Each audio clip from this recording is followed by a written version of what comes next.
Hello there, you amazing viewers and subscribers, and welcome to a brand new Doctor Who review for today. So this review, it is on the latest animation release, the Abominable Snowman. So before I get into this, I'm going to say what I've watched of it. So to be honest with you, I've watched all three versions that we get in this release. So I've watched the photo reconstruction ones for episodes 1, 3, 4, 5 and 6.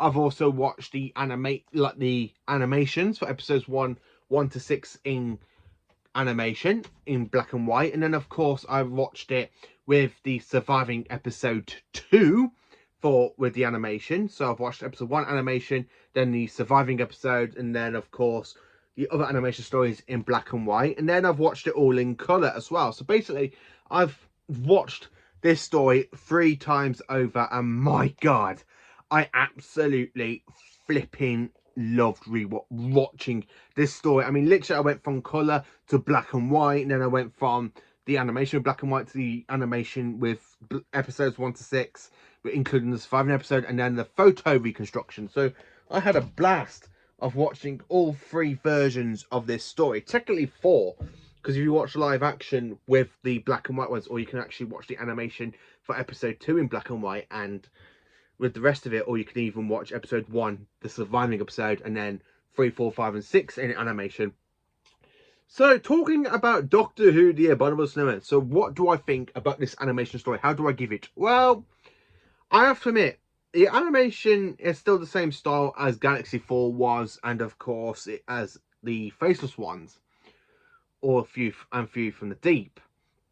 So I'm going to be honest and say this: I love it. I don't care that it's animation. I mean, it's brilliant. The storytelling, it's absolutely brilliant. I mean, the stuff where you see the second Doctor like being animated, I'm like thinking to myself, I can definitely see the second Doctor. I think they've got the facial expressions of the second Doctor really well done in this animation story. It's better than some other animation stories. I mean, it's a lot better than View from the Deep. For me, I prefer this one over the View from the Deep animation, but View from the Deep, I still enjoy watching that story over and over again. I love the fact this story was actually filmed up the road from me, so literally like an hour away in, of course, Snowdon in Wales, where this story was filmed. So I'm not too far away from the filming location of this story, which I'm hoping to talk my dad around into letting me go and see the old filming location for Doctor Who, the Abominable Snowmen. So talking about the actual plot of the story, I love the fact we end up seeing Professor Tramis in a younger form. So when we do see Professor Tramis, and to be honest with you, if you were watching Doctor Who: The Web of Fear back when episodes 1, 2, 4, 5 and 6 were actually found, and episode 3 was still missing for that story, but it was actually replaced with photo telesnaps, you know Professor Tramis as an old man. So this story is basically going back 30 years. And to be honest, this is the second story of season 5.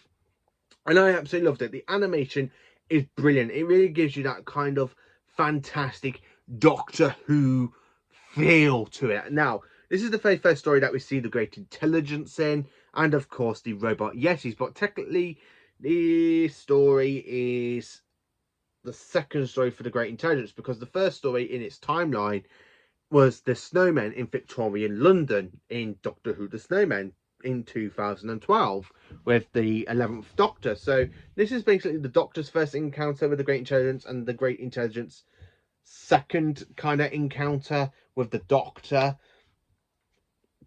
which basically to me understands, for me to actually think it that way, it's like, that's how the Great Intelligence knows the Doctor, because it's warning, because he does warn the monks in Tibet. This story is supposed to be in the Himalayas in Tibet, but you can actually tell it was actually filmed up in Snowdon. I absolutely love this story. I mean, the Robot Yetis, I absolutely love how they were animated, because the animation team have worked so well to get the Robot Yetis really, really well, especially with like the spheres that come to life for the story. I absolutely flipping love that. Jamie and Victoria, again, absolutely fantastic, the pair of them. I absolutely love the way how they're going to investigate the cave at the towards the end of episode 1, and then they kind of get stuck in there. Then a Yeti comes out, and then you've got Victoria basically doing her normal scream, you know, that kind of big action going, I love the way you see the Yeti in the surviving episode coming alive, and Jamie literally waxed the tunnel, the cave, like the beam, and it literally collapses on the Yeti, and they think the Yeti's dead, but you just see the Yeti kind of moving still. And I love the way at the ending as well, because when you see Professor Trumps' face when he actually sees a proper Yeti, not a robot Yeti, but an actual proper Yeti, and he runs after it saying, "Goodbye, Doctor. I'm sorry, but I cannot miss this opportunity." And he goes running after the Yeti. I absolutely love Travis as a character. I mean, in this episode, well, basically the story, he's blaming the Doctor at first for the death of his colleague, his friend, really. And because he's dead, and he's there blaming the Doctor, he did it, blame him the fur coat. And the Doctor's just like, excuse me, I'm being blamed for something I haven't even done. Now, the only reason why the Doctor is excited to be in Tibet is because he's got something that he took a very long time ago. 300 years, in fact. I believe this was the first Doctor. We don't really see it on screen, but the Doctor basically borrowed something off the monks, and now he's going to return it. And of course, it all leads into this big, massive whopper story with the great intelligence, the robot Yeti. I love the way how that elderly monk was basically under the control of the great intelligence, where he was like saying something in the Doctor, and he goes, "I obey. I warned you the Doctor was a very dangerous man." "Yes, you did, great intelligence. You warned me about the Doctor." Honestly, absolutely cracking stuff. I love the fact this story gives Victoria a bit more to do instead of like screaming a lot, because in Tomb of the Snowmen, she literally stands around, screams when she gets basically kidnapped by that woman. She screams when she sees a Cybermat. When a Cyberman comes through, she's there screaming. So really, Victoria screams a lot in the Tomb of the Snowmen, where in this story, she does a lot more than just screaming. You actually see her basically being controlled by the great intelligence. She had another companion who basically gets mind controlled, but Victoria literally has a load more to do in this story than she does in Tomb of the Snowmen for this season.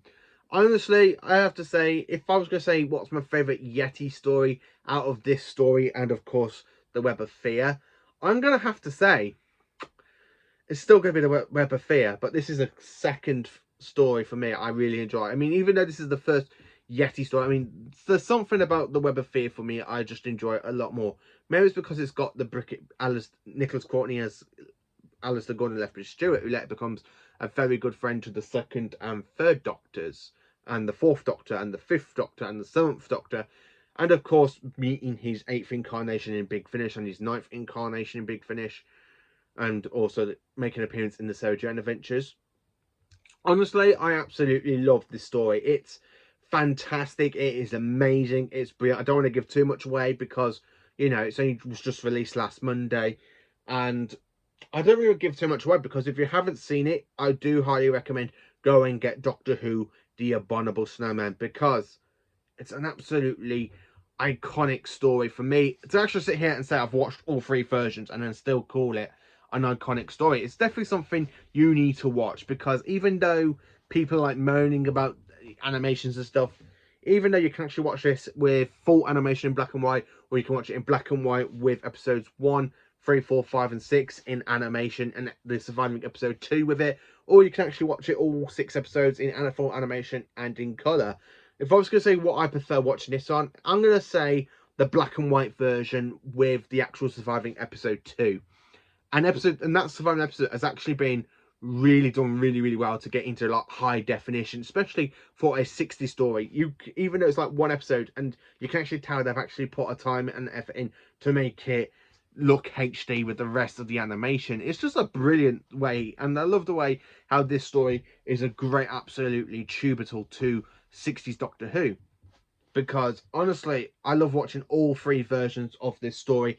Would I rewatch them all again? Definitely, yeah. If I'm ever in the mood to go back and revisit this story, then yeah, I'll probably go back and rewatch all 3 versions, like I do for the Macra Terror, the Power of the Daleks, because I've got the steelbook. It actually has the coloured version of it in the steelbook, where the special edition was just released with the black and white version again. But yeah, like that. But I have to admit, I absolutely flipping love the Abominable Snowman. If you have actually sit down and watched Doctor Who, the Abominable Snowman, what do you think of it?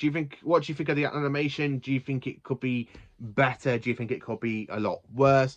For me, it's just perfect. Honestly, for me, I absolutely think it's a perfect animation. I love watching it in black and white with the surviving episode 2. That's my favourite version, I have to admit. Even though we've got the telesnaps reconstruction with the surviving episode 2 as well, or the coloured version of all 6 episodes, I really love that the fact we got black and white and the surviving episode 2 with it. That's my favourite version of this, out of this basically amazing steelbook artwork. I think it's the same on DVD. You can either watch it with the other animations in the surviving episode 2. I don't really know because I haven't got the DVD yet. But I have to admit, Doctor Who, The Abominable Snowman, fantastic work, BBC. Even though this is going to be the last animation for a while, I don't think it's going to be the end. I really don't think this is the end of the animations. I just think it's going to be the last one at the moment. So make it like the last one for the moment. I think, yeah, you know what, it's a perfect story. I absolutely love the fact we've got Web of Fear and of course the Abominable Snowman in the space of a year. I mean, honestly, the Web of Fear special edition only came out last year in August in 2021, and then in September 2022 we got the Abominable Snowman. So literally in the space of a year, we basically had both Yeti stories of the Second Doctor, and I'm absolutely fine with it. I'm absolutely gutted that I'm absolutely not gutted. What's the other word?